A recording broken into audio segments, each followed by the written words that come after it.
Hello,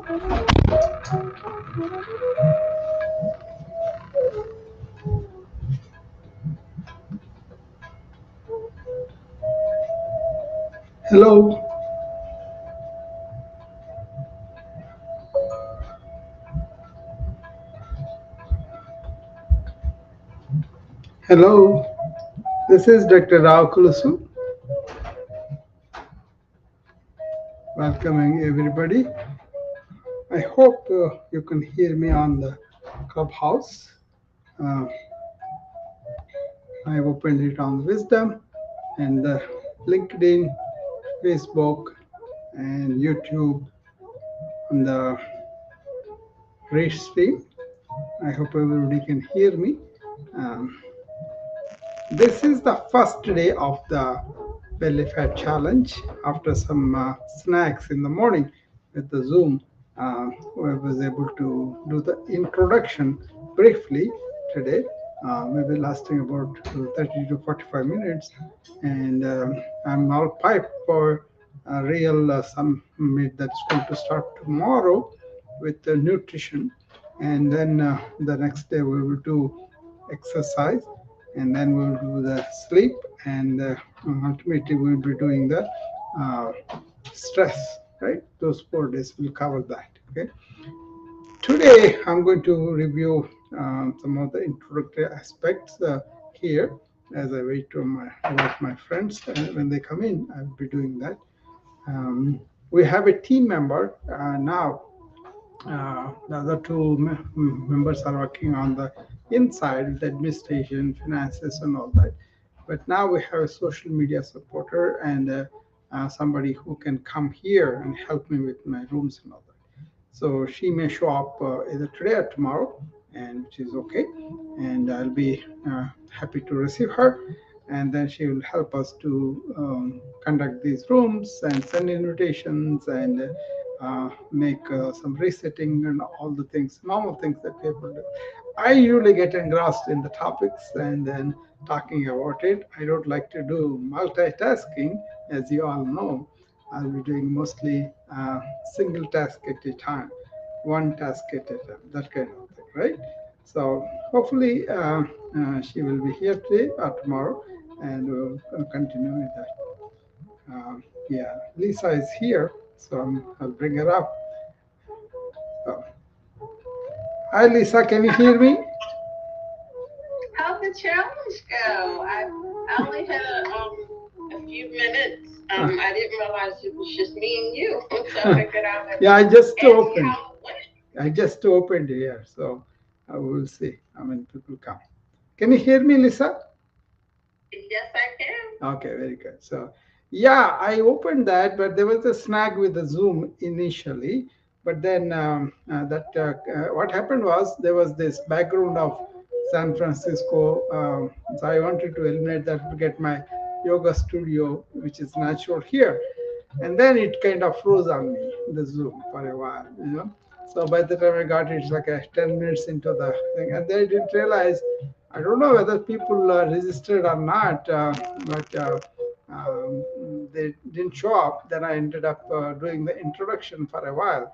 And actual real topics will start tomorrow with first nutrition as usual, right? So we will be talking in respect to uh, belly fat and visceral fat and also obesity and also all the things that we talk about in yoga and Ayurveda, with respect to how we can make a flat belly come up. That's the one I was doing. So yeah, I missed you too. I thought you'd show up for sure, but you know. Yeah, I was, I didn't know that you wanted us to show up there too. Was in our regular morning segment. No, no, I never wanted to do the clubhouse because that contradicts both the, uh, you know, um, Zoom and the clubhouse because I want to be interactive. It's not just only a lecture, you see. So I was going to uh, deal with them custom so that they can. That's why I put the challenge on the Zoom. even in the advertisement also. But I thought maybe it's a Monday, people are busy with their own things and all. Clubhouse lecture is okay, but when they do some lecture on the Clubhouse, some on the thing, I found out people switch on the microphone, switch off. That kind of caused a lot of disturbance. When I was watching Crystal's group, they were doing that, you know. But then in Rocky's group, we can do it if I'm only speaking, you know. But then I was going to invite everybody who is there to really interact, to be practical about things and take home some few points that they can implement. I still can do it. 4 more days are there. So today introduction went okay, and tomorrow it will be really done on the Zoom, and probably that webinar will be recorded and then will be available for people to see. But if they are there, I think custom. So see, the struggle is just like everything else is a yo-yo syndrome. See, a lot of people don't intend to have a pot belly, right? But then by the time they really recognize that, they are well into the habit formation, and that becomes very tough. This is one of the toughest things to go about. Even if you're going to gym every day, you may not be able to get rid of the belly fat. So this is special, you know. So they need to understand their own lifestyle, adopt something. It's not a generalized thing, you know. So that was my intent. When Raki made that, we did put it there as Zoom. She is the one who prepared that uh, leading page or whatever, and then that's what I intended from the beginning. I did a lot of Zoom webinars in the past for the COVID and for the stress relief, for the burnout. So I have like a 400 talks on my YouTube on related matters. A lot of them are when I did the Zoom, I put them in the YouTube. So that is, it's not new to me, but this snack in the Zoom today, that is new. That that doesn't happen usually. When I do it my own Zoom, you know. Yeah, I was gonna say my first challenge Yeah. that I did the first day, there was like an echo. I didn't realize when I streamed between Zoom and Facebook that I clicked this one button, Mm. and that one button just threw everything off. It Yeah. wasn't that it was horrible. It Mm. just sounded like I was in an empty room. You know how Yeah. sound kind of bounces off.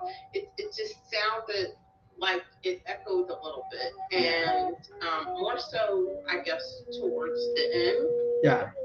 because at the beginning of the room, I was mostly presenting information Yeah. and showing slides. Yeah. So when I start fluently talking, that's when the sounds start bouncing off more. So I figured it out that first day, Yeah. and I just didn't do it the rest of the week. Yeah.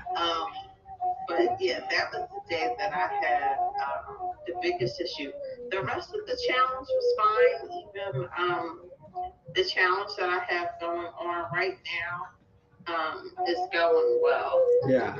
Well, basically, I was really very much ready and gearing to go, and then this uh, people did not come in. That's the thing I was wondering about. What happened? You know. Then I thought maybe it's a Monday. People are busy or whatever. But then How many people signed up? yeah, I don't know. That's the one thing that my virtual assistant, whom I hired only today, she's going to look into that. Why the it's supposed to go to my email, all them, and then I'm supposed to bring them all the Zoom links. But I did not receive any. Even Atondra, Travis Michelle, I was with them in the course with Atondra gave, and they both said they were going to come. They have registered and all that, but then they didn't show up either. So I don't know what was going on. But anyway, we just put it like a first time effort for people. This is not going to be just a magic pill or something they can do it and go. So, for example, we make specific nutrition recommends. We say don't eat white rice. That's easy for them to do. But this is a complex thing. You got to understand your lifestyle, how you form your habits, and then really get on to nitty gritty in the daily life. So it takes some time for them to get the hang of it. And then, so I was going to ask them to volunteer about certain things that they want to do, or what were the things that they did before that it did not work, that kind of thing. I didn't want to be one side lecture. I wanted to be interactive session. That's why I wanted, you know. So if it doesn't work this time, I will just record it, and then next time I will get able. This VA is going to look up and then send all the invitation. I never invite anybody, Liz. I just send some Zoom links, but I don't really invite everybody. I just come up and talk. You know, that used to fit my lifestyle because lots of times I didn't get regular time. You know, these days I'm getting regular time, but at the time I didn't get regular time. So whenever I have time, I used to come up, appear, and then talk. And people, whoever came, we used to talk, and then I go. So that is the. I never worried about how many people I will get, how much community build up. All that is lately with the Crystal. You know, when I was with the Crystal, she was like trying to build up the community. You know, and when I came to Rocky, Rocky was saying about sending all the people on the Instagram. She said, more people come to my room because I send all these invitations and everything. So that I was going to do. Now I told that to the virtual assistant, and she's going to. I have a lot of followers, but I need to make an effort to send them. So we are going to figure out the system and automate it. That way, probably we will get more people. Hi, Joyce. Welcome. So it's a question of a few people come, but we end up talking. Joyce came, and we end up talking by ourselves for an hour, right, Joyce? So Yeah, well, I always enjoy our conversation. yeah, I learn things too. So yeah. thank you. I always enjoy even one or two people coming and asking questions, and we have a good back and forth, and a lot of things we talk about. Sometimes we go from one topic to other topic, which is okay with me. So anything they can teach me, or I can talk about things, and that goes very well. You saw me, Yeah, Lisa. Yeah, I feel that you have being in a room with you, Dr. Rao, is very peaceful, yeah, and I like it. I yeah, like being around you. yeah, You leave good vibes out there. yeah. You know, that's the kind of true for myself.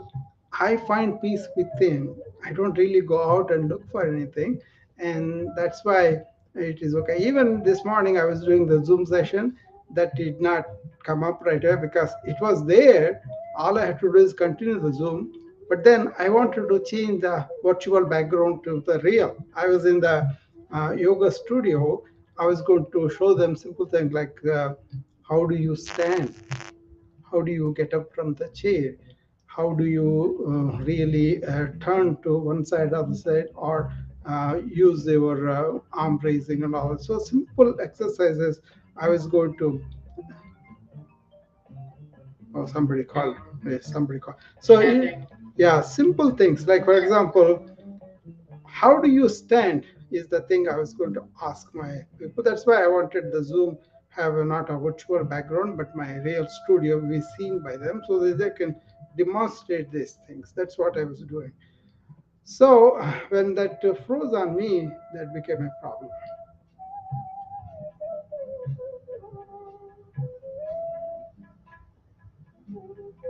Yeah, I was gonna say, you know, the holding rooms as well, and the the amount of people that follow me Yeah, versus the amount of people that actually sign up, yeah, it's just totally different. yeah, yeah, And then those that wound up buying, yeah, that's a whole other thing too. Like I have almost 7,000 people that follow me on Facebook, yeah, and I think about 2,000 people that follow me yeah, on Instagram. And it doesn't mean anything in terms of yeah. Really, people starting to pay. I don't follow that many people as they follow me, but actually, I don't even care how many people coming to my room because I'm just occupied with Lisa is here, Joyce is here. I just have to be available to them, whatever we talk about. That's all I care about. So my hour goes pretty fast, and I don't feel like, oh, so many people have not come. So actually, a lot of this superficial talk is what is our problem also. Have some standards in the life, have some deeper thinking, then we can have a substantial thinking. Not that they have to agree or do whatever we tell. We are just there to explore things. And for that, we don't have to say only I know, nobody else knows. No, no, it's not like that, right? So deeper thinking, meaningful thinking, and also meaningful stuff we talk about, that makes a lot of difference, I think, Lasa. You remember I planned that morning, Saturday morning talks, and that's going to be 10 times deeper than what I talk in these rooms, because those people I'm going to invite by choice, and then people can come in there, and then they don't have to agree with anything. Only thing is they have to explore these things like a scientist. You don't want to believe anything, you want to see the evidence, you want to explore things, and then you want to take your own conclusions according to your experience. But in yoga it's much more personal experience. It's not that, suppose I say you can be silent by yourself, within yourself. That's my statement, my experience. But what about your experience? That has validity only to you. If you just believe somebody, and oh, I'm also going to be silent when the mind is running, that's not your truth. Your truth is mind is running, right? But you can come out from there to the state where you can really enjoy being a human being just in the joyful, blissful silence. That's what I picked up from the ancient wisdom. And they don't give you any medications, they don't give you certain religious things and all that. There is this investigation into our own thoughts, where they come from, how do they perform, how do they go, all those things. When you study the mind that way, it's an immense blessing that you will be in the silence most of the time, and then use the thought constructively. That doesn't mean you have to convince me that I'm wrong. I have to find out myself that I am wrong. You see, that's why this inner blissful silence is a gift for the human beings. We can have it. We just have to explore the way to go about it. You know?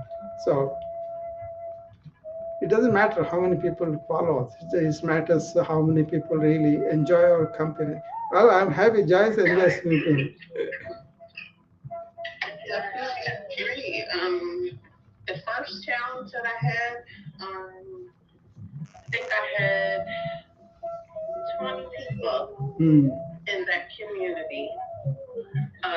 The second one that I'm running now, when I first started it, Hmm. I think I had, mm, I think I might have had like, I think I might have had like 4 or 5 people that signed up initially.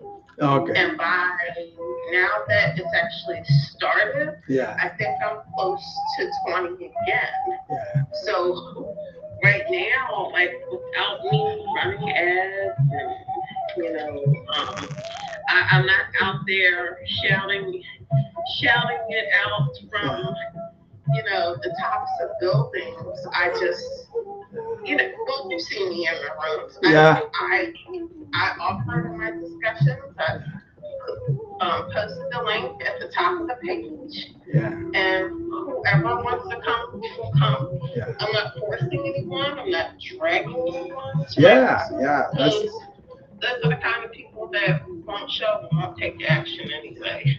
Yeah. Basically, we come and as a gift, we talk to people, we kind of present what our experience. And I go to different rooms too, like I was with Joyce this afternoon, and I was with you, Lisa, this morning. So I come there willingly because I like the crowd, and also topic. Basically, I know Susie, I know Joyce, I know what they talk about. So I come there, I give my bit, even though I was not there that much time. I was able to enjoy the talk, whatever I heard. So I only go to those rooms that I think there's going to be substantive uh, discussions. And then I will listen to the experts. Sometimes they come and they tell us a lot about, like this topsoil erosion they were talking about, which I'm very much interested, and I was involved in that too. So they were giving a lot of statistics, a lot of scientific science, that kind of thing I enjoy, you know. So not necessarily I have to say, but I can also enjoy other people's, experience, their knowledge, expertise, and all that. So all in all, it's okay. It's going to be okay because there are some people that listen to my talks that are recorded, replays are on. I speak like this, whether there are 20 people or one person, in the same way because I know other people listen to the replays. So it doesn't matter, you know. So we're not trying to sell anything right away. We want to give. That is the spirit right behind. So now we will probably expand because I'm hiring more people to come and help me on my mission, and now the staff grew up to three, so it will be very soon four. So that will be much help for me rather than I just want to come and talk. I don't do all these invitations and all that. I guess there's a lot of work to do to get people into your room, but I never cared about that. But now we are caring about it and we'll get. About this introduction, I did, Lisa and Joyce, because you were missing this morning. I will tell you briefly. See, when the people approach me for a belly fat, usually women, usually probably not at middle age or maybe young people or even middle aged people also, they are very worried about how they are appearing, how they say this is very uh, unsightly, I don't want to get rid of. Either somebody is getting married or somebody is having some celebration or something like that. That's all legitimate. That's all okay. They can come to me for that too. Then that's the obesity problem too. That is they kind of do that. And then a lot of people develop this backache. So as a physician, what I look at it is, first of all, this unsightly thing is kind of drags on the psychology. So we want to make them feel better by taking control of that belly fat. There are ways to do it, but you have to work on your all your lifestyles. Once you understand, you do that. It's not that difficult. Okay, only you to have the discipline.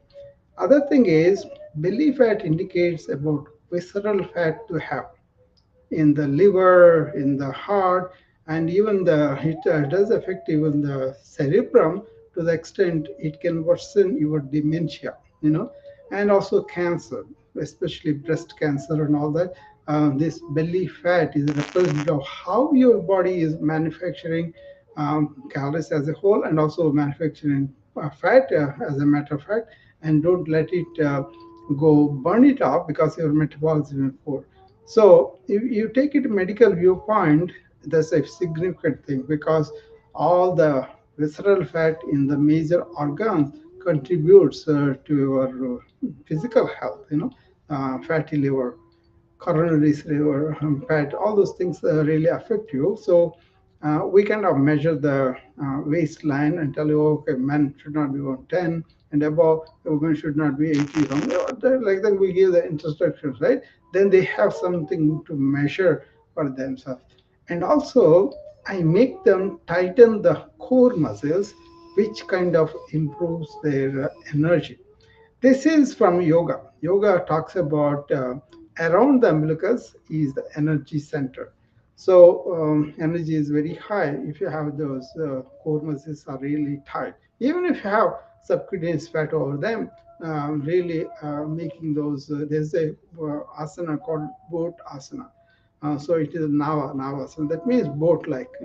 So you raise both legs and then really buttocks acting as the fulcrum, and the rest of the upper body is straight. So you kind of appear like a board when you put your hands in the front. That's very good for the lower abdominal muscles and also upper. But you cannot do them all of a sudden. You got to go by first lying down and then on the back completely flat on the ground, then lift one leg at a time and slowly strengthen the lower abdominal muscles, and then just put your hands together and then get up the whole trunk from the front when the legs are down. That is the upward. Then you combine both of them. That becomes the boat pose. like that, there are number of asanas that are there. Like for example, I will show them in the third day on the exercises. How do you stand? It's called Tadasana. That means that's the one posture, just standing. What do you do is you put both your feet so that toes, soles, and also heels all are touching the ground, and they are really firmly pushing into the ground, and both of them as close as possible. So the more balanced you are, the more you have the lower leg muscle control. So I can come approximate to both legs together, and in that little space, I can do number of asanas without really jumping up and down, without going and make my heart run pretty fast. I can stand on one leg and then put my hands to the front, and the other leg goes back, and you can stay there for some time. Even a few minutes, it will make your heart run faster. So there is a aerobic exercise I can teach these people without really jumping up and down, because they're obese, most of them, and that metabolism kick won't get it unless they have the aerobic exercise, and this is done with that. So there's variety of variations we can do that. Suppose you are sitting down and you are not able to get up, so what we do is we make them push both feet down and contract the pelvic and abdominal muscles and the buttocks, and then raise up with those muscles contracting like that. That helps them to get up easily, and in a week time, they'll be getting up very quickly. So there are so many advantages of knowing these postures, and also as a principle, how is your posture? How is your neck? How is everything? All those things we see these days. The phone is there in the hand, so we always look down into the phone. That's our habit, right? So you have to put the phone up so that your eyes are parallel to the phone and then do it. So that is a big problem is happening. So we have simple exercises to extend the neck and to make it really clutching to the back when you stand on the um, on the wall, next to the wall. So I was going to show a lot of these practical things instead of all the theory, and I have made some 8 uh, videos. Okay, all those videos will be shown to them along with the presentation. So they will start from tomorrow, first to tomorrow, and then every day two. So all the 88, so I will show them. That's what I was planning. Okay. So how does that sound to you, Joyce? Oh, yeah, sounds great. I was just thinking about how way back a long time ago, my dad used to do yoga. It was before anybody had ever heard of it around here. Yeah. I remember when I was in graduate school, I was taking these exercise classes. Yeah. But then actually when I started to get sick, I decided that the yoga was more appropriate because, and I learned some of those kind of more relaxing kind of exercises. Yeah. That's it. You can do very relaxed, easy yoga, or you can do aerobic yoga, or you can do something really giving you tone and strength for the muscles.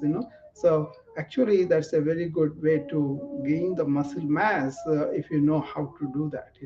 Uh, I know one yoga master. He looks very tiny, and he was having this fun with this star, major star, and this guy is powerfully built, really. And but this little guy lifts this bigger guy up above his head and lifts him up and puts him down on the floor.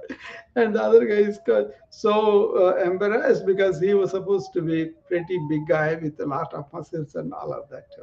I mean, this was all done with sportive, but then that was very uh, easy for them to look at. He does what is called nauli, which is churning the abdominal wall such a way it goes back and forth and round and round. You can see that he's churning the entire abdomen.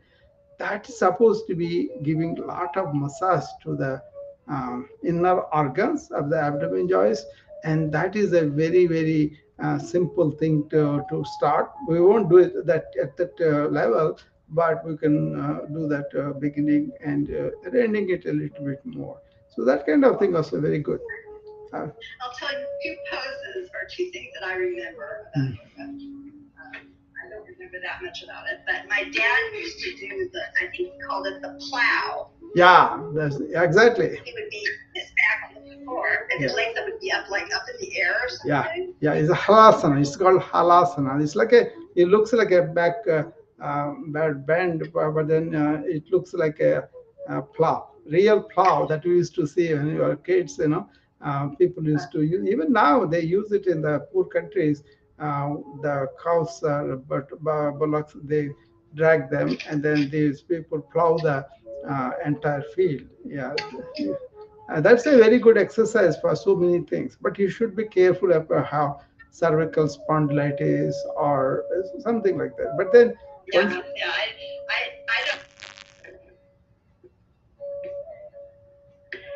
When I was taking, like I told you, the yoga class. Yeah.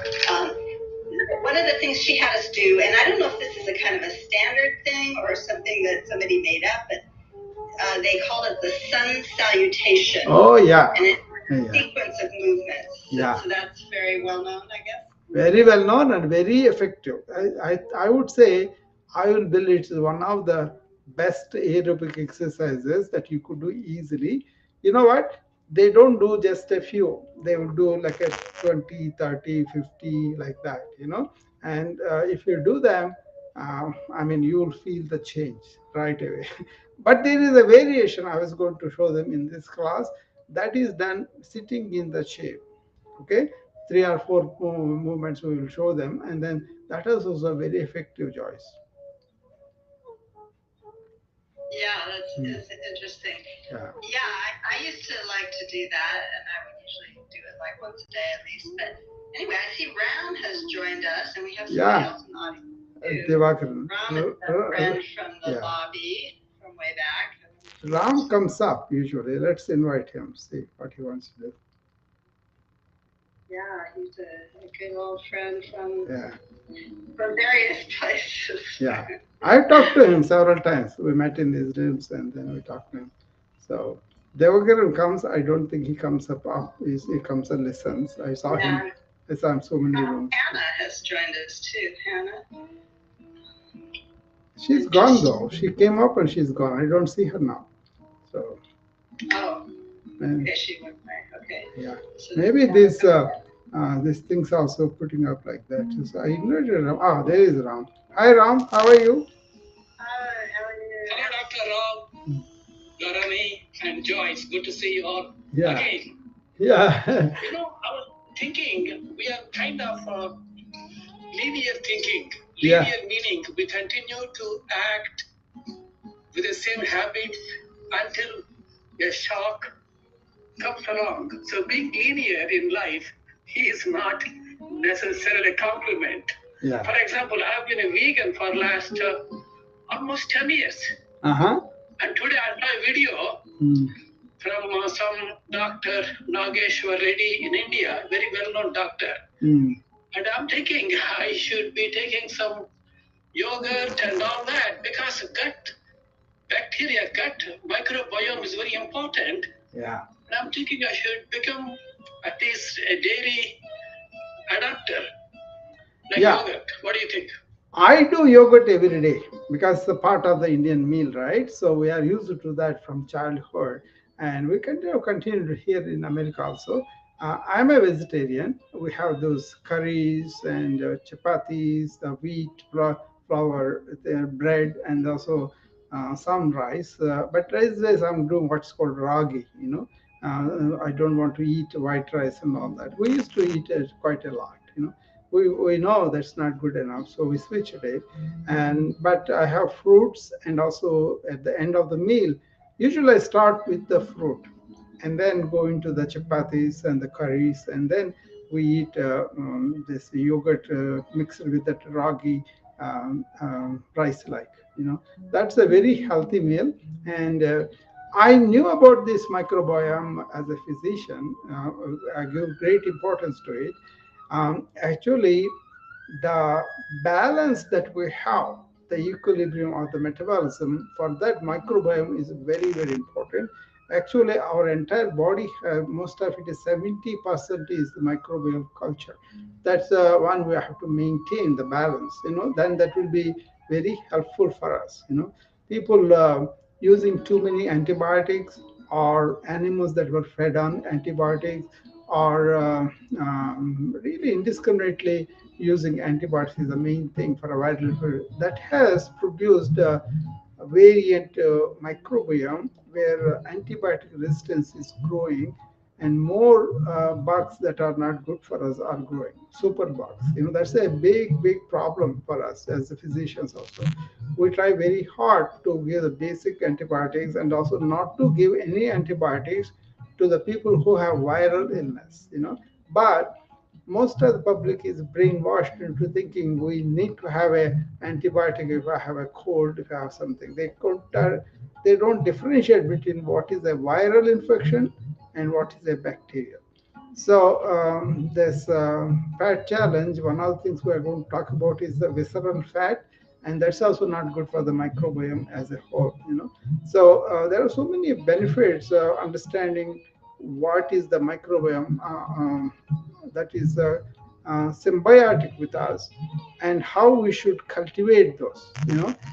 That's where I think we kind of use the technology in an excessive way, and hurting ourselves by hurting those microbiome components. Yeah, very important for us as physicians too. I eat yogurt every day. That's there.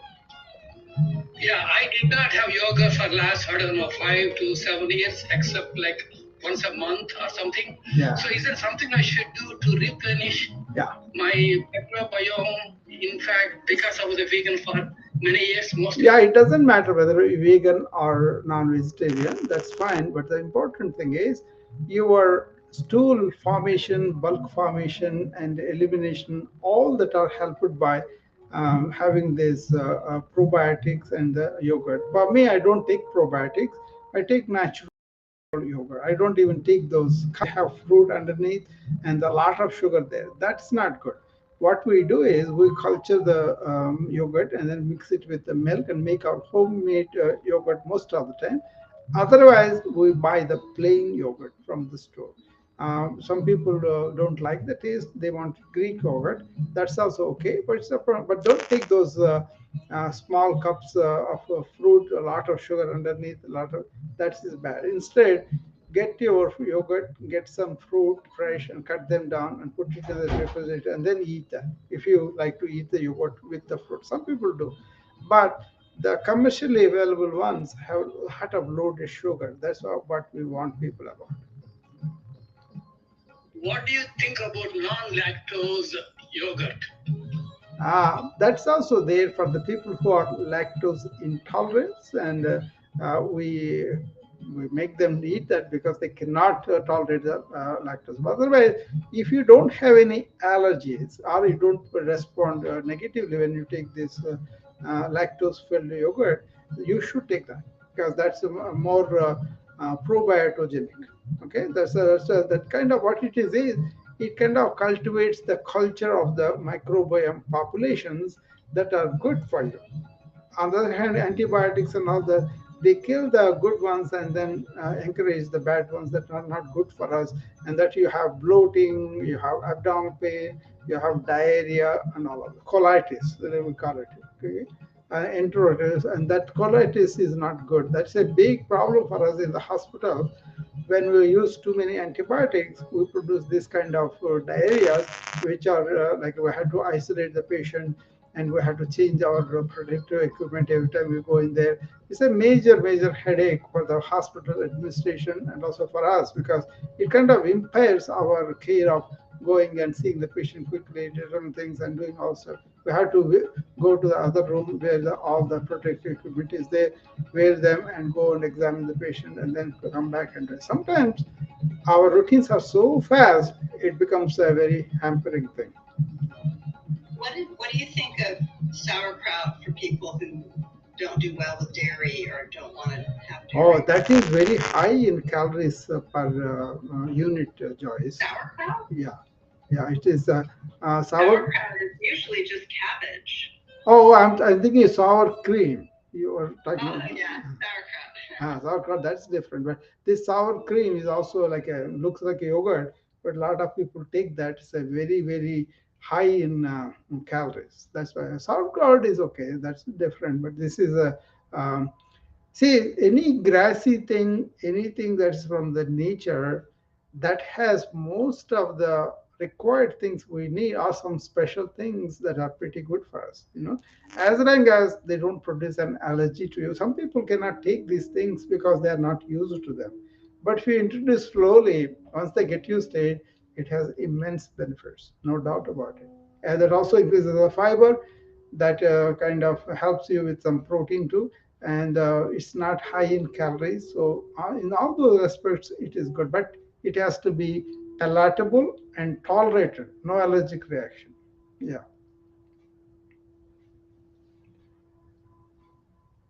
So there's no such thing as losing microbiome so completely you cannot rebuild it, correct?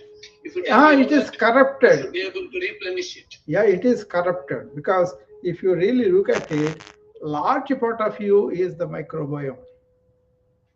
Okay, the one microbiome in the saliva, in the stomach, in the intestine, the colon, and also in some of the bloodstream, and all those areas that we have. Microbiome is a very, very big component of us as a whole, and we know about this for several decades, but in the last decade, or maybe before that, because I was in the practice since 80s, right? So I've seen no probiotics, no understanding of the yogurt, but we took them because it made us feel better. And also, one thing was, if you don't take yogurt for 3 4 days, you will notice that you're constipated and you're bloated now. So that's why you go back to a habit of yogurt without you knowing, because the science we didn't know behind, but the yoga and Ayurveda, they talk in a different way. So that there also they could talk about how your constitution, that they call prakruti, that's your natural state of imbalance of with all the things, that is how we are born, and then we kind of mess it up, and then it's called vikruti, that means out of balance.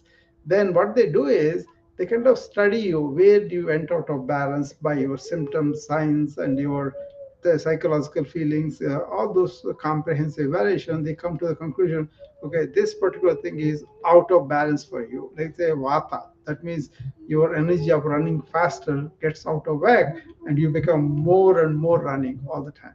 So that kind of thing. So whereas if you look at it simply, you understand, okay, I'm doing this thing where I'm avoiding yogurt, that's why I developed it. Then they introduce yogurt slowly, and then once you gain the balance, you don't have to, give up the yogurt, but you continue it because it brought you back to the balance.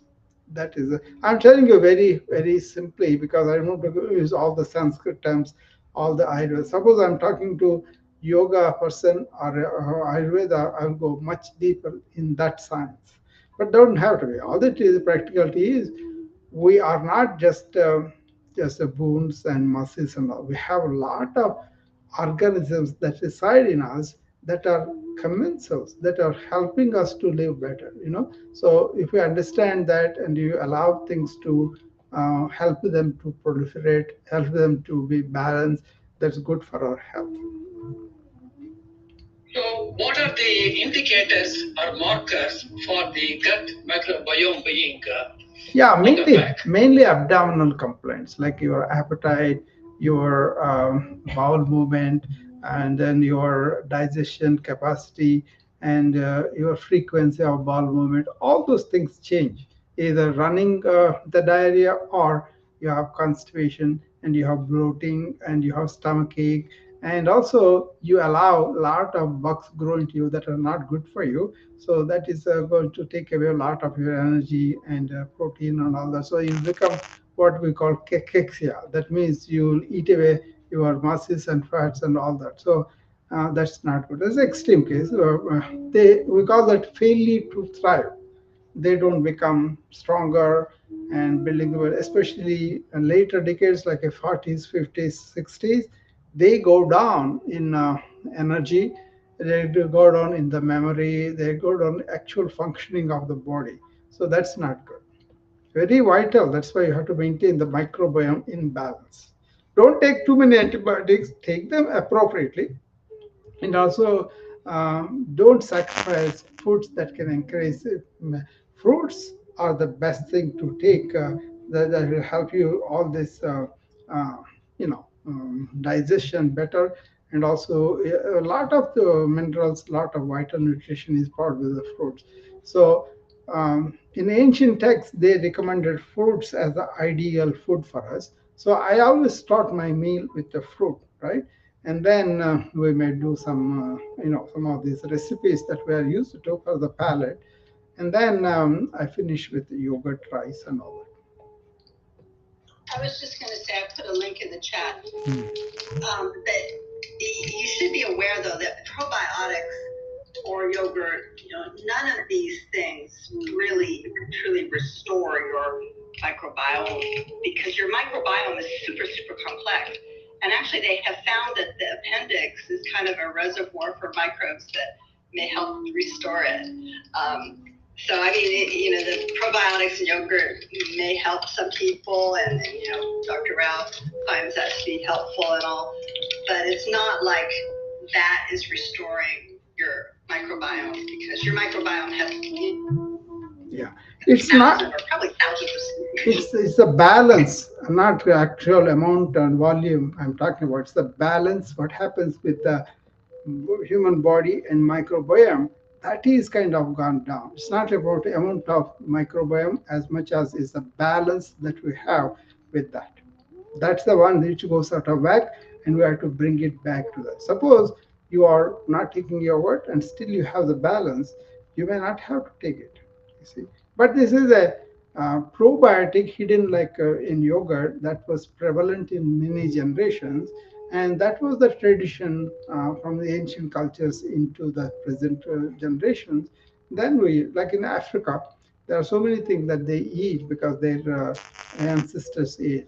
um, I'm Native Americans in America, Native Americans in not Americans, Native people in Australia. So many generations, if you look at them, they are very natural, closer to the nature, not this processed food that we eat a lot. They don't have that much, at least, and that's why they kind of survive without so-called allopathic medicines and all that. But in a way, our vitality goes down the more we use these medications to rev them up, and that we have to be conservative and be appropriate for the disease. Not that we have to sacrifice them. These medications are wonderful, but you have to use them. So if somebody comes to us, elderly man with pneumonia, we are aggressively using that. We will take the cultures, and then we will start empirically. Then we follow the cultures, and according to the cultures what they are growing, we change the antibiotic appropriately. That is getting more struggle now, because antibiotics are really changing the number of superbugs, and that's a big danger for the human. People don't realize that it's a real big danger. Yeah. Hi, Alva. She's here too. So When it comes to microbiome, balance is important. You mean balance with respect to quantity or the diversity now of microbiome? it's not diversity, it's the quality of it. It's not quantity. How that mingles with you. And like Joyce was saying, you don't have to be a vegetarian, but you still being in balance. So suppose we say red meat is not good for you, and then we take it away from an 80-year-old man. He will go out of balance because he was in balance when he was eating that food. So we have to see the context and nothing, everything is like data, Ram. It's not clear cut like that. I know Ram is a data person, that's why I'm telling him that. By the way, for Joyce, in case you don't know, when Dr. Rao says ragi, Yeah. it's a form of millet. Millet, yeah. But it's a ground millet with the skin broken, Yeah. and it's great fiber and also diversity in carbohydrates. Maybe Dr. Rao can expand on that. Yeah. These are kind of not processed and kind of have lot of fiber and less of this calories and generally they are much better than white rice or polished rice or the flour or the corn. Corn is one of the worst processed foods, compared to these millets. There are several of them. They used to all these poor people. They used to get these millets and they used to eat, and they are very strong, and they are doing the physical labor too. So it went out of fashion for a while because people thought that is not tasty like white rice or flour or anything like that, right? And now people are going back to white rice, to white flour, to brown or wheat, and even from there to the millets. Millets have gained recent popularity because there is meaning in it. They are more nutritious, more energy producers, and also don't have to take a lot. You get the feeling of satiety if you take a small amount of that. That's why they have become very popular now in India and all over the world. Where a lot of people are using millets in different shapes because we know these things better. The variety wise, we kind of bring them, and then I'm kind of very happy with that. See, other thing is we are used to the heavy foods like rice or flour and all that. Then when the real thing happens, the heaviness, that becomes a problem. See, then you have to eat enough quantity to get that much of quantity food, and the stomach won't have the stretch to get you the feeling of satiety. So the heavier food, the more you consume, the more expansion of the stomach happens. That's why people use to eat very fast and large quantities. They end up having this large stomachs. They don't even drink water sometimes. But if you chew the same food slowly and generate lot of saliva, that is a good thing because that will fill up that large stomach you have developed. Instead of eating a lot of calories very quickly, you eat less of it and also eat with more saliva secreted, which is a very good thing for you because you have chewed the food and you have really helped it to get better chyme. We call it chyme in the stomach, right? So juices flow into that and breakdown is much easier. And also, you are not really eating a large amount of calorie food, that also helps. That's why I always tell, sit down and eat in silence, eat slowly, and savor the food, enjoy the food. Then it solves so many problems. But these days, people eat on the go, walking. Even my colleagues, I will be sitting down in the, whatever provided they have this luxurious room sometimes in the hospitals, right? There are a lot of visitors there to sit down and eat nicely.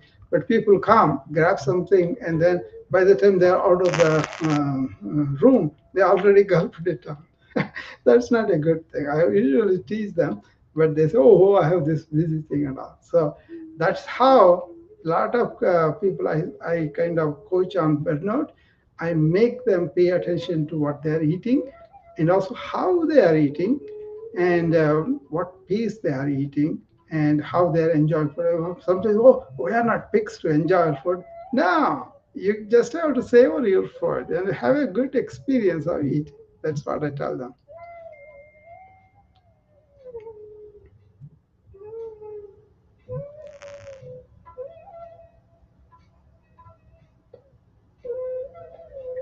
That's a great point. I didn't think about it in this way, namely data-oriented way. When Yeah. we eat slow, you're thinking of what you're eating, Yeah. and therefore you can relate to how you feel afterwards. Yeah. If you gulp, you cannot do that kind of basic rudimentary data analysis, which is happening when you eat, like you said, contemplatively. Yeah. Yeah. You don't have to run your mind, but just enjoy what you are eating. Okay, fruit, the juiciness and the sweetness, and also just munching it. All that experience should be happy and enjoyable for you, right? I was thinking, I heard about somebody in India who developed type 1 diabetes as a young person in his like 20s, or maybe sooner.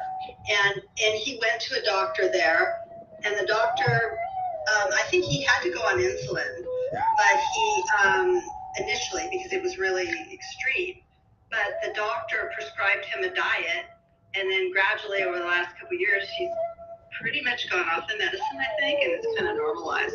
And I thought it was interesting. I'm not sure all the doctors do that in India, but at least some of them do that apparently. Generally, Joyce, you don't develop type 1. Type 1 is something you inherit because there is no insulin producing beta cells, right? So it may be not accurate that there was. Yeah, maybe it wasn't type 1. I don't know. Type 2, we know very well. Even I conquered that very easily by understanding what is involved. But if it's type 1, there is something, some of the yogic practices will help you to secrete a little bit of insulin, but that's not adequate. Okay, but if you are type 2, you could develop less of insulin resistance by toning the muscles better, and you don't have to do all the heavy lifting and all. There are things that you can assume and stand there, and the muscle will be toned up. So muscle tone is very important to decrease the insulin resistance. That we can do.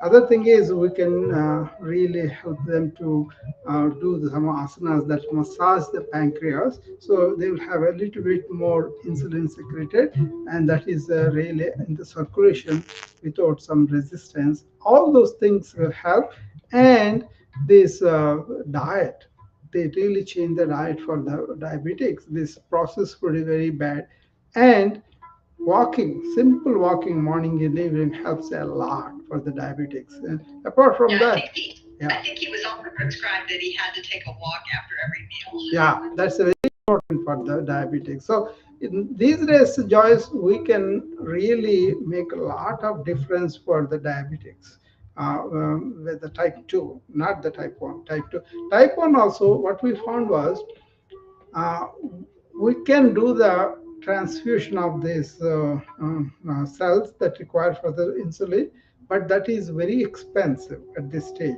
But as the genome and its studies develop, I foresee they will have some kind of transfusion of the cells developed from so many cell lineages we have them, right? Stem cells. One of those can be towards that.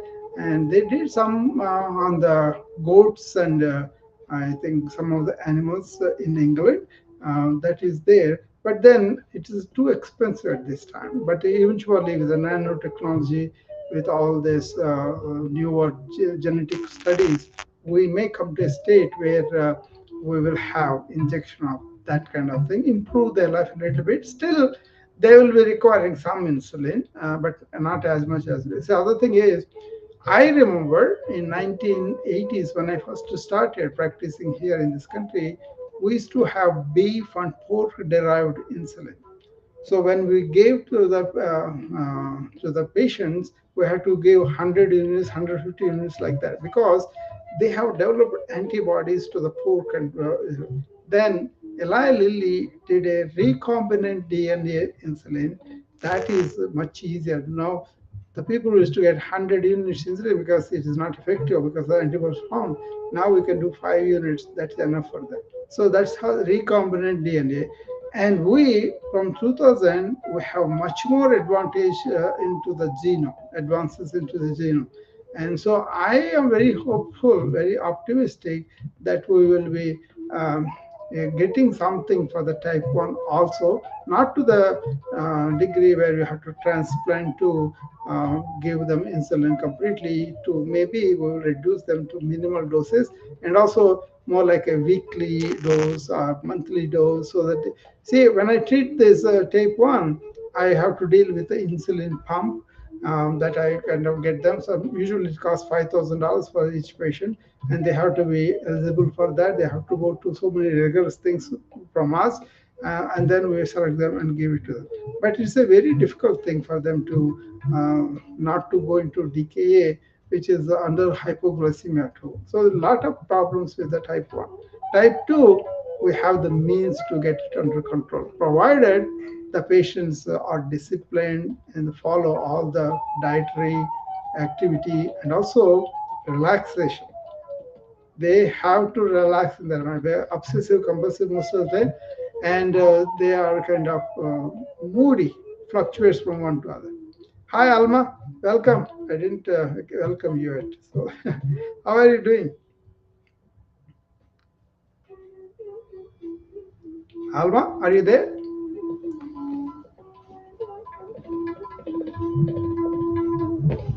Maybe she is busy. I just was trying to greet her. So,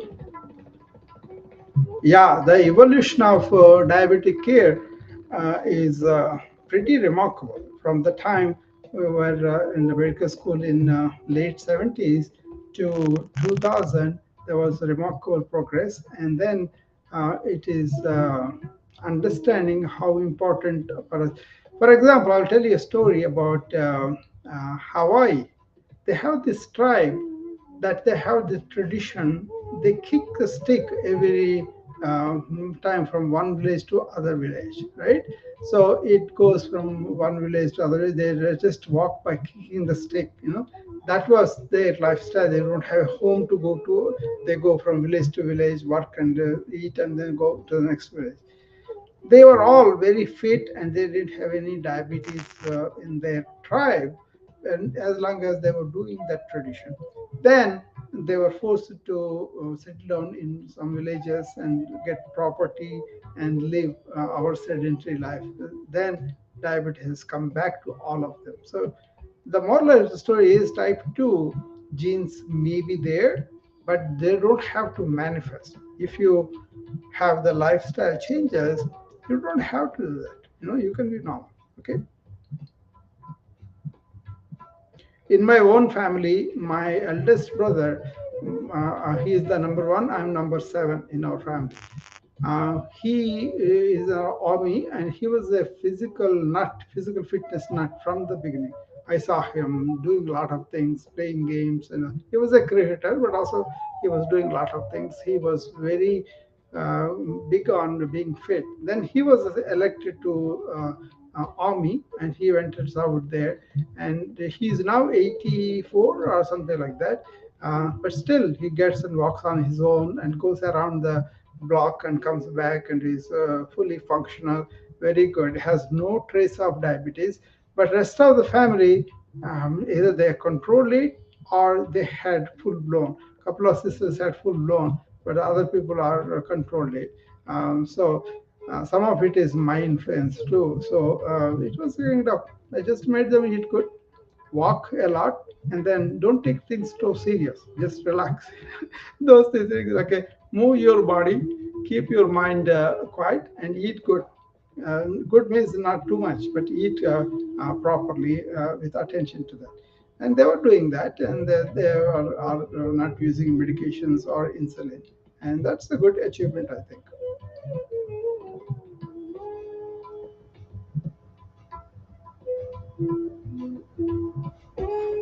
In the belly fat challenge, I was addressing the visceral fat because subcutaneous fat is not as threatening as the fat in the viscera, in the liver, in the pancreas, in the breast, in the heart, all these things.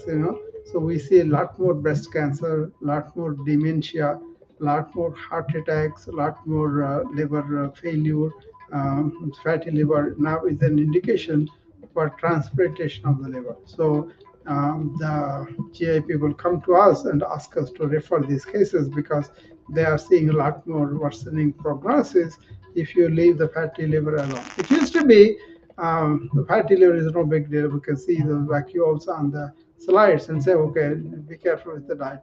But now it is shown that it could lead to untimely liver failure, and then you can succumb to that. That's why the new standard is refer them to possible liver transplant down the line.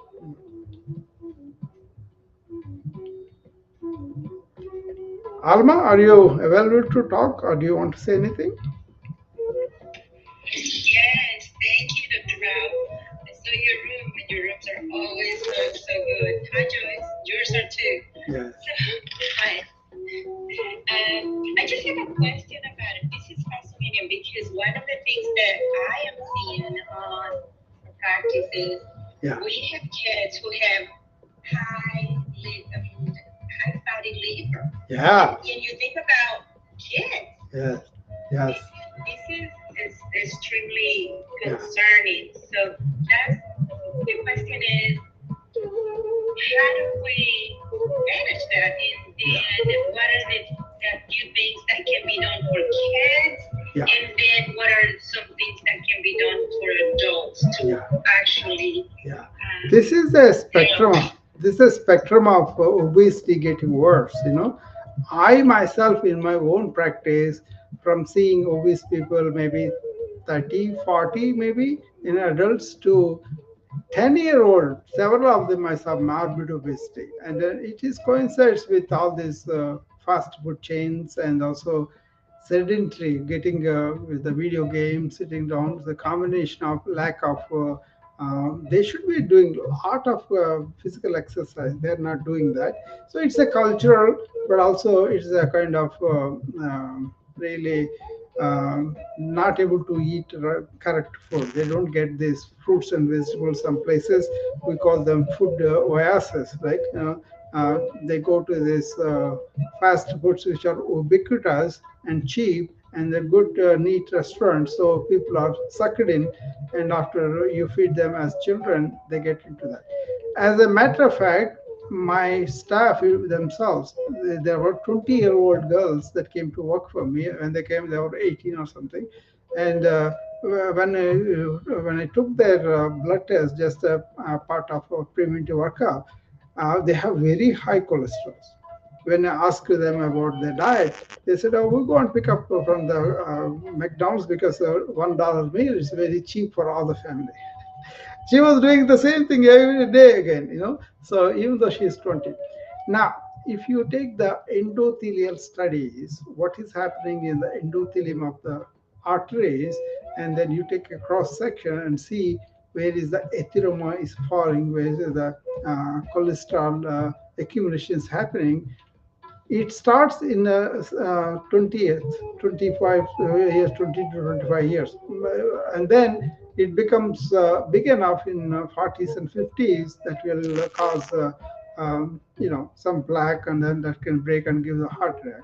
So we not only measure the cholesterols, the total cholesterol, LDL, HDL, but also there is a lipoprotein series that we do that have combination of what kind of lipoprotein A, for example, lipoprotein B, lipo C, and then you can predict the amount of cardiovascular risk on these people who have the lipoprotein.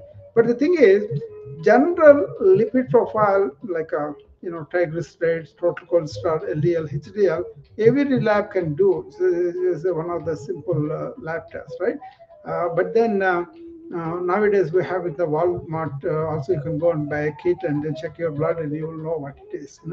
But then this lipoprotein profile, that is very expensive. You got to go to a special lab for that, and then they don't act on. Many of the physicians don't pay attention to that. But if you do that, then there's appropriate diet according to the lipoprotein profile, and then you can cut down the risk of heart disease. The same thing with the, I don't know whether you guys have seen the news or not.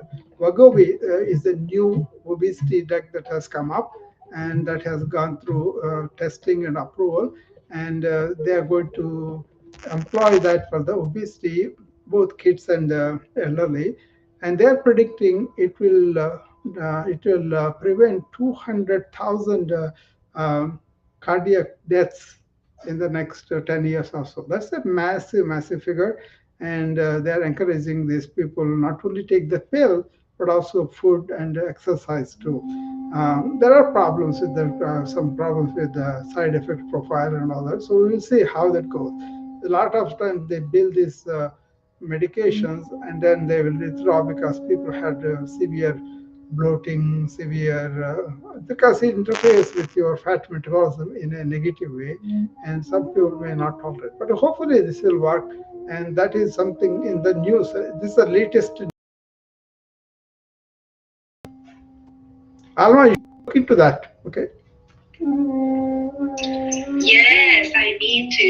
Yeah. And then, do you mind, Doctor, putting on the chat some of those, like, where to look into that? Because we're having a lot of those kids, and it's just so heartbreaking. And you're right, there are those games, and they're not really moving. And that's the major thing. But I just wonder for adults, like older adults, because they want to. I have some that they said they want to move. They have no energy, doctor. No energy to move around that much. So they want to walk and they can't even have that much energy. So it's a little worrying. Yeah, no doubt about it. Because I worked with the obesity for so long, but also I saw yogis that do not have any obese bodies late into the 80s and all. If you take me as an example, I'm 69 now, right? And I am very thin. I maintain the same weight. I'm 6 foot 8 inches, not 6 foot, 5 foot 8 inches, and then 8.5 maybe. My weight stayed at 150, and they stayed on in that range all the time for the last 10, 20 years. That's because a lot of people don't know yoga kind of massages your internal organs when you do those postures, and also it kind of enhances your metabolism in so many ways. By the way, in this belly fat challenge, I was going to present what are the things that you could do to accelerate the metabolism, right? Once you understand all of that, you need to have some knowledge about what are the biological energies that we have, we are born with, and how we mess it up, how we slow our metabolism, and all that. Once you understand all of that, then you'll be able to really not stand in the way of higher metabolism rates, but people have a lot of prejudices about ancient practices. I think that is not needed. As a scientific person myself, I don't buy them based on religion, faith, and all that. I have to study them. I have to understand them. I have to see what is going on. There's so much available like that. But there's a centuries old of wisdom. Some people assess with a few hundred years of this analytical logic. By itself, analytical logic is limited because these sciences are based on intuitive knowledge. So that's a way different than our brain chatter. Okay, so I kind of look at them. When I adopted them, I didn't have to take any medications to lose weight, or I didn't even have to try to lose weight because I feel the energy from morning till evening. But I watch my diet. I make sure that I'm moving around. That's what I tell them. Move your body, don't think too much, and eat right, and drink water, and then breathe deeply. These are the simple principles that we forget about it in the rush of doing so much stuff, right? So take those principles and make sure everybody is doing them. Even if you're dancing every day or moving in all directions, that's good. Don't sit down. I tell them, if you have a phone call when you're sitting down, get up and talk and walk, right? Or raise the, like I'm standing here in front of the computer. The computer is raised from the table, so I can look into the camera from eye level.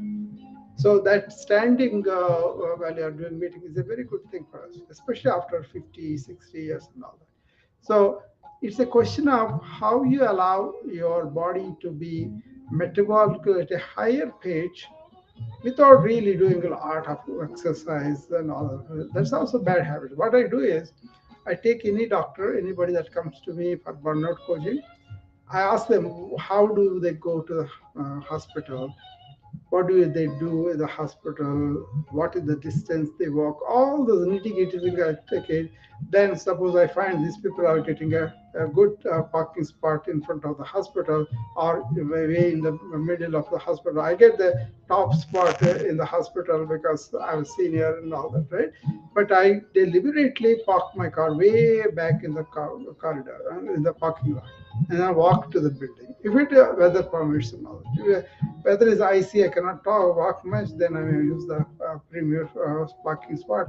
Otherwise, I will walk into that, right? Sometimes my wife comes and picks me in front of the gate because of the icy conditions. Otherwise, we live in Iowa. That's why we have to go through these problems. Otherwise, I encourage people in a tropical weather, California, Florida, just to take your time to walk from you have the time.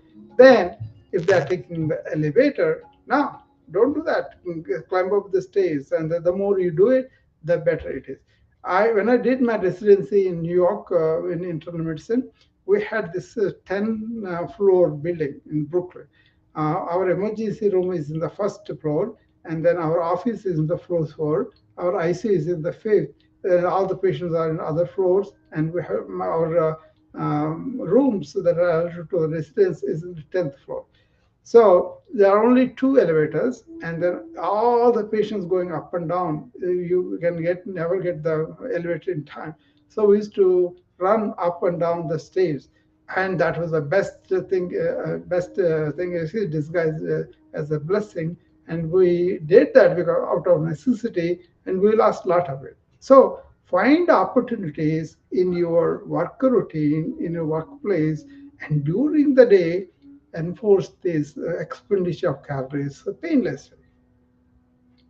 I take a lot of pride in that because that is my original thought, and I employed that to so many people, nurses and doctors, and they lost a lot of weight because of that. Without going to the gym, welcome to the yoga studio. Oh, okay, other thing I make them do is office yoga in the chair. Alba, if you want to learn about all these things, come to my wellness club. Then I will teach you all these things.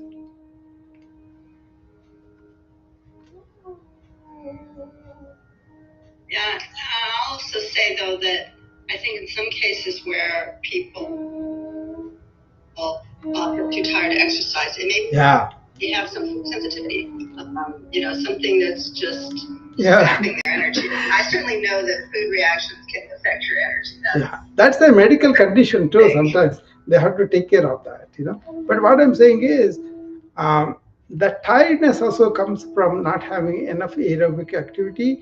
So if you are really having some equipment or something like that, you want to do that's fine. I'm not saying that you should not do that.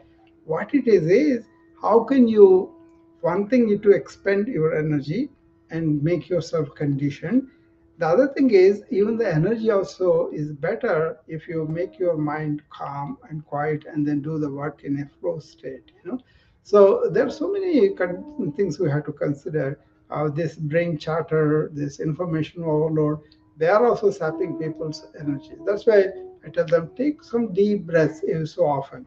I prefer 1 minute every hour. If you cannot do that much, at least 2 or 3 times do the deep breathing.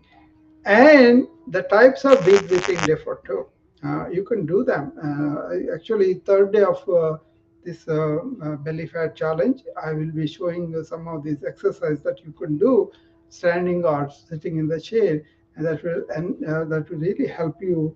What I call ever renewing energy. That means you are not going to be depleted energy. You're not going to be tired as much. A lot of people don't realize that they slow down their heart. They're very, very to the degree that it is really not good for your energy. For the kids, Alma, definitely I'll make them get up and jump up and down and do the plays like we used to do, get out and play in the sun and play with people and play with the nature. All those things are we have to. And also let them take a quiet time break. The sooner you make these kids get into that habit, the better we are doing for them, because they are really losing that emotional intelligence, and also they don't have this interpersonal skills of what to talk, how to be friendly, how to show happiness for somebody's success. All those things are falling apart. When I see these kids for school physicals, I see the restlessness, attention deficit, and roughness with their parents. All those things I'm thinking. I know you know what I'm talking about, Alma, right? Yes, absolutely. Yeah. And sometimes it's like it's hard because some parents don't have the time Yeah. and they distract the kids by buying them an iPhone, letting them play with the iPhone or buying a tablet or something. Yeah. And that's pretty concerning. Yeah, very concerning, because I quoted those studies also where they showed the suicide rate in the young teenage girls who are with the Instagram constantly went up to 189% between 2014 to 2018. That's when the smartphone really took a spike in sales and all that. That's what the numbers they studied. The suicide rate went up to 189%. I mean, the public and everybody is not really taking that serious. What can we say?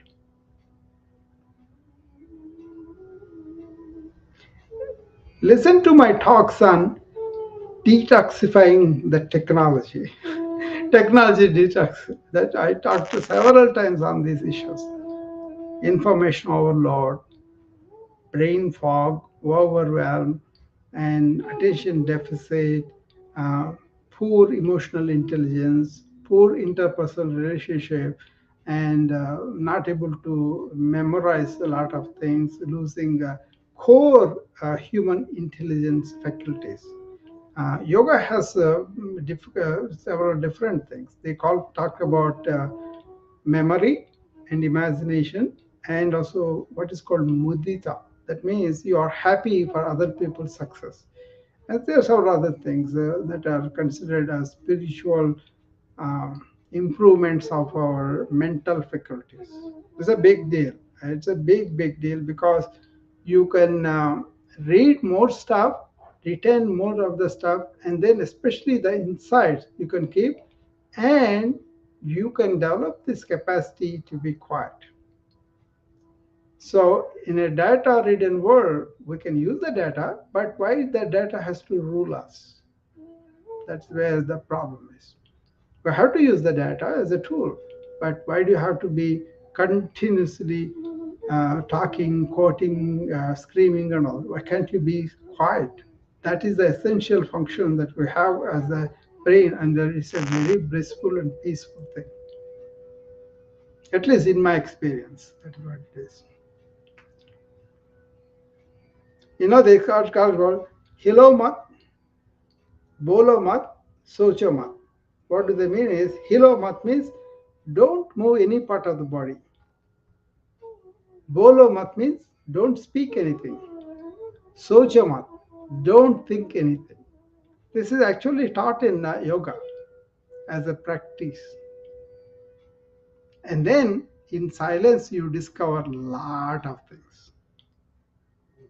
If you don't have that experience, you will say, oh, that study, this study, that other, then that's your choice. And then they come about information overload, brain fog, and something is stepping in my thought. All of a sudden, it comes, it takes me over. And as you go into elderly age, they cannot stop it. They will be recollecting very far memories, but they cannot what happened today or yesterday. So that's like a neurotic state that goes out of whack. We call it like a worried well society, and mostly the neurotic is what you are doing the same thing that you know it's not good, but you can't help it. It happens again through you, and you have no control over it. That is where the spirituality, like, is a blissful state you touch in the morning, and you can stay there most of the day, And of course, the more you are aware of these problems, you can use the data, you can attend somewhere, but then you don't have to keep that all in mind and go to sleep. So these are the meditative states I talk about. I wrote a book on the meditative awareness. It's a small book. I don't release all my books because I want to release only to the people that were interested in these topics. Not religious. They are more like observations of a physician who also understood ancient wisdom importance. Experiential stuff, not data-based stuff. Experiential stuff. But as long as I'm living in ecstasy, why do I care? That's what I say. Hi, Sanya. I hope my friend will come now because her thing was clear too. So I think she disappeared. She was having problems with this clubhouse. She was not able to come up and speak, and she was having a lot of problems with the clubhouse. I have the initial problem, and I come here. I was speaking, but nobody can hear me. But somebody comes on the stage, then I can press on it, then my microphone gets on. I should call somebody, maybe Clubhouse, to fix that for me. For Sanya, she was having these problems of not able to hear anything. That's why she disappears. She comes back later, and then she comes on the screen, and then she leaves a message, I'm not able to hear anybody. And then she goes, she is having for a couple of weeks this problem. She is my student in the wellness club, and she's somebody who has really taken up some of my suggestions and got benefited. Uh, Anybody who got benefited, I really love them because they listen and then they are showing the results, right? So now she enjoys the sunshine, sunset, and she enjoys the nature better, and she is able to observe her anger and the anger go down, and also she is able to question by herself. All these things I have seen her over the number of months she was with me. So they were having problems in Canada. That's what she said the other day. They were having fires and the air is not good, and that part I think she's in Colombia, something like that. She was there, and then she is bothered by the smoke, I believe. So I hope she comes back and we can talk to her how she is doing. She lives in Canada.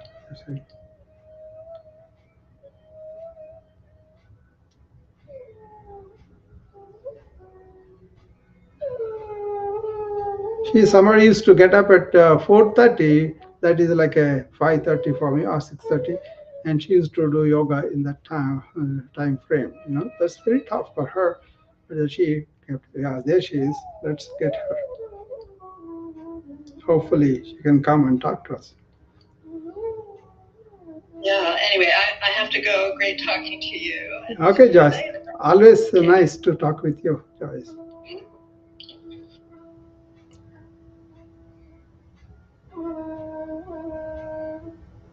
Yeah, she's having problems with the clubhouse. Alma, where are you from? Which part of the country? I'm in Texas, Dr. Ross. Texas, okay.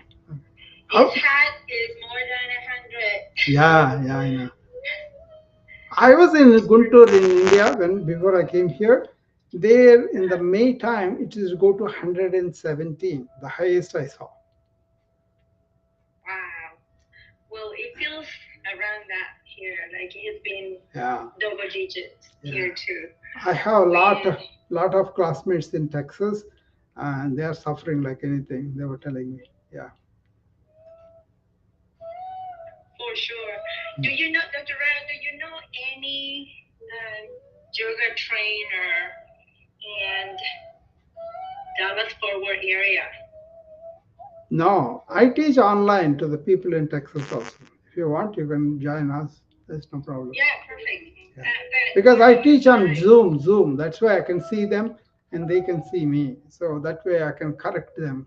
That's much more rather than being in the present. I've been doing it. Yeah, I have been doing that. See, what is important is where your body, where your mind is now. You don't have to imitate anybody. or anything like that, So she's coming back in wisdom, I believe. So they say Clubhouse is acting problems for Sanya. I want to talk to her. Hopefully she will come on the wisdom, then I can talk to her. Yeah, I want to find out how she is doing with all that. Yeah, there she is. Yeah.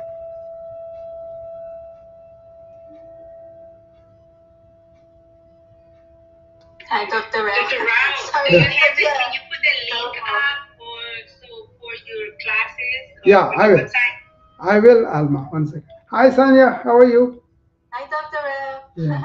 How is your condition there in Canada with all that smoke and everything? Oh, yeah, it's getting better. The smoke yesterday was really bad, so it was I see. hard in terms of Yeah, inhalation. we were concerned about you. Dharani was mentioning that to me, and we were concerned about Thank you. you. Yes. Yeah. We are lucky in the sense we're not near the where the place it happens. It's just a lot of smoke everywhere. So. Oh, I think everywhere is the whole thing is going up in California has these mudslides and all that, right? So yeah, it seems like there's a lot of fire and wildfires everywhere. I think our whole planet is well, in Canada anyway, wildfire across the country. Yeah. Much. I mean, we have been talking about this since the 80s. This thing will happen. But nobody, the politicians, especially, they didn't listen. They thought there was no tomorrow, and then they spoiled the planet like anything. You know what? There's a lot that's going on, right? I was very encouraged, Sanya, when I saw this Montana case where these kids they won against the government about fossil fuels. Do you know that? No. Yeah, they won the case against the state government because they did care about the fossil fuels. They're encouraging all this digging up all these fuels, and that's why they sued them, and the court sided with the kids.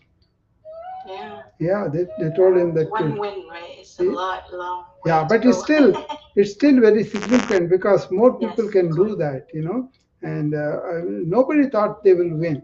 See, that is the thing about it, So yeah, it's definitely of course our whole planet with the sun and the solar flares and all of these things happening too.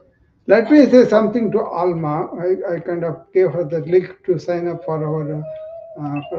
Alma, I put you into your personal message, back channel message, the link that you can go there and then join the wellness club. Okay, then we can work out a time that's convenient for you. Okay, usually I do it in the morning. Yeah, in the morning, but you can always do that. Okay, and Sanya is my.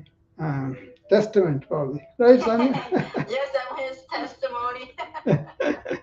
So we have it does take commitment, right? Because it does take time, and you have to be open to it. I feel like that's with everything, right? Yeah. You have to be disciplined. Otherwise, see, when you value something, you got to give that kind of commitment. Then you will be probably young, like me, even though you are age-wise old. You have energy and you have peace, you have joy, all those things, right? Yeah, it's really awesome, and it doesn't come right away like you wish, but it does gradually because as you open and you blossom into it, it's just beautiful. See, that is one of the banes of our modern society is we want everything instant gratification. And that's not really healthy in so many ways. It is taking away the kids.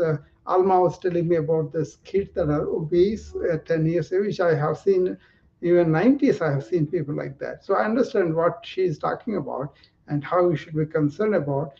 But once you understand our body, mind, intelligence, because they have their own intelligence, you can modify these things. I call that reshaping yourself from inside out.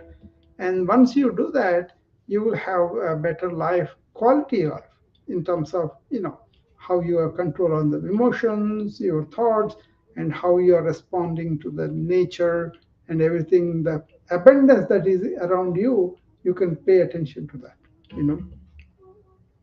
Yeah, the last few days, we see the fire. Yeah.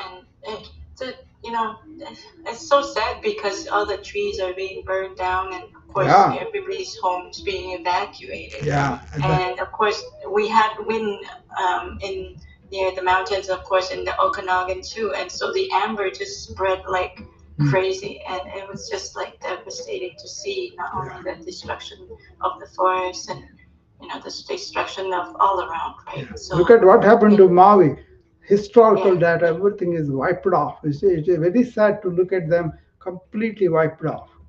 So these trees take a long time to grow. They are very old trees, some of them. Friends of mine are firefighters, right? And it's just crazy for them.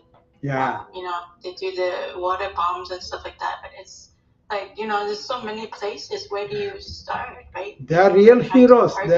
They have to spend in the tremendous heat, and then they have to fight day after day, and then anytime they can have smoke inhalation, they fall to the ground. So they are real heroes, Sanya, no doubt about it. For me, just like getting to the roots of everything and what we're doing, right? And becoming more conscious and really taking some actions to do all of those things, right? Because listen to this, Sanya. I kind of coined this lately because I'm planning that online satsang for meaningful transformation on the Saturday morning at 7 o'clock my time, Central Time. The theme is this.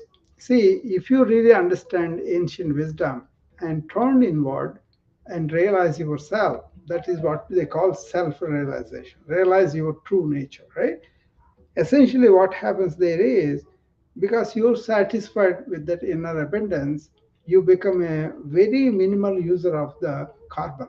Carbon footprint will be very low, and all the consumption, everything that goes down because you are so happy with it. The other side effect is your mind doesn't move because you are not in the mind, but in your true self. And that is very healthy for you. So my wellness comes from the no movement of the mind and also less consumption, and they are both good for the planet. So this is a big deal for me. I think this is the highest thing I could contribute in my life. So I'm going to develop on this theme and then help people to understand all those components. What is the silence of mind? What is the self-realization? How can you be minimalistic in this town, and how can you be joyful in yourself doing all that? That's awesome, Dr. Ram. Looking forward to this Saturday. That sounds awesome even to me. because I kind of put all my things into play. Okay, it's not about my personal gratification or my personal accumulation of anything. It's another way. Be living in the abundance within us, also concerned about the planet health and the wellness of the people, and really contribute to all of them. The way they came together, I think, is probably the divine intervention, maybe. But I was bowled over by the enormity of those things. But I'm living them, though. That is the thing. That's the beauty is I'm living those values, and I go towards the self-realization all the time, and then I kind of touch with that abundance, and I can be happy by myself. I don't have to spend a lot of things to spoil the earth. On the other hand, I talk about minimalism all the time, and we can be very healthy because we don't have the movement of thought that causes a lot of our stress hormones. So I'm telling you, I'm going to take this up a big time and going to talk to people and convey them. Not that I'm going to convert anybody, but at least I have the satisfaction I expressed myself. Yeah, for sure. And I sent you an invitation. Dr. Yeah, I sent you an invitation. Like for people for wisdom too. Yeah. Yeah, I don't know because morning 7 o'clock, right? That will be Zoom because I want people who are really interested in those matters and come not to argue, but just to participate in the what we call Satya Sodhana. That means inquiring into the truth. So people who are interested only are sent invitations. I sent you one invitation for the Saturday morning. Yeah, I saw that coming this Saturday.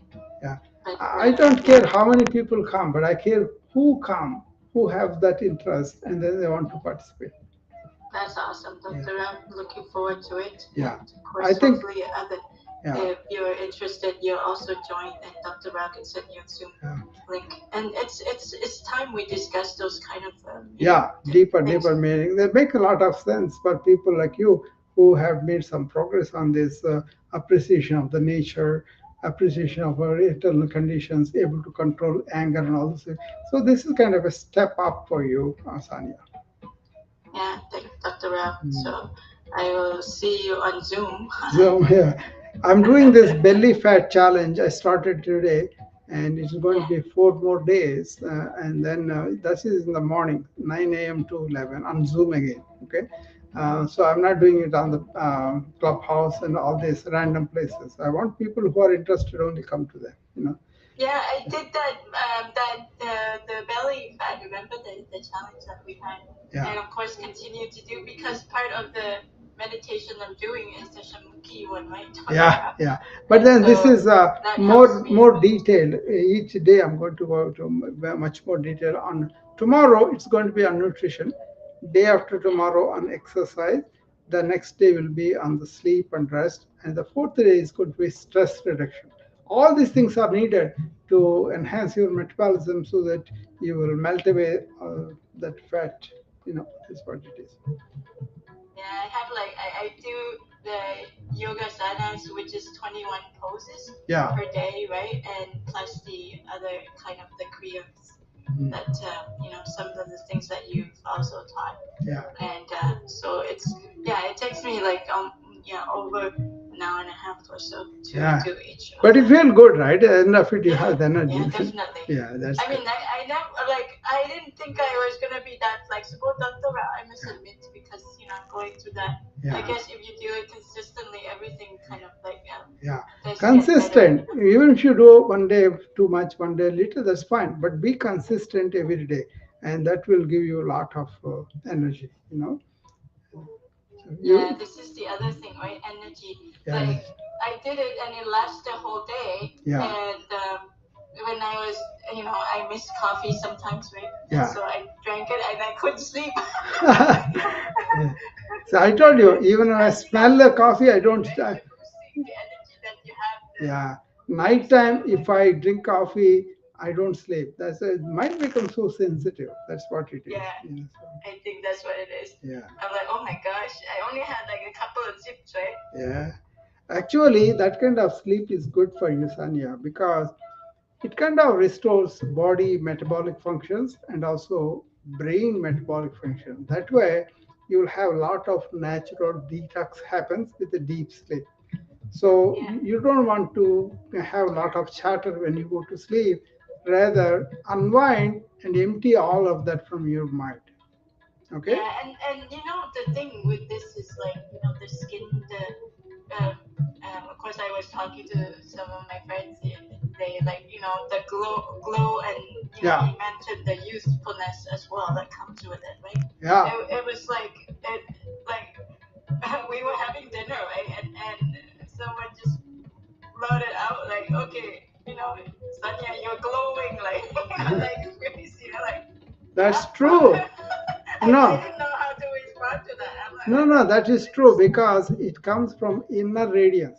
I wrote an article on the inner radiance just a few days ago on LinkedIn. You take a look at that, Sanya. Inner radiance. That is the title of the article on LinkedIn.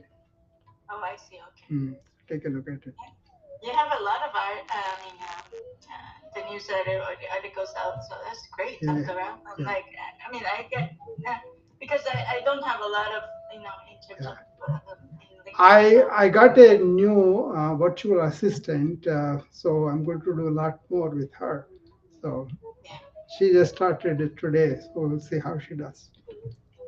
Yeah, that's great. So I'm looking forward to Saturday, and I'm glad we connect at least. Try to come there, Sanya. I think you will like it. Okay. So. Yeah, I will put on my calendar for sure. All right, I will close this. I think we're over 37 minutes over our time, but that's okay. Great to see everyone on on Clubhouse. I'm sorry I couldn't. I don't know how they would fix the volume there. It's just like. I think you have to call the Clubhouse and fix it because you are not able to come up with a lot of times I saw. So. Yeah, every time I haven't been there for a while, then it shuts me I think we have to call the management on Clubhouse and they will look at that. Okay, for you. Yeah. Okay. Yeah. All right, I will close these rooms now and I will take rest. Have a good night. You too. Bye. Bye. Okay. All right, everybody in the Clubhouse. I will see you again. Alma, I put that link in your back channel. Okay, so you can do that. All right, I will take leave now and I will see you back again tomorrow at 6 o'clock. Yes, I got it, Dr. Rao. Okay. Thank you for everything. All right. I'll see you then. Very good.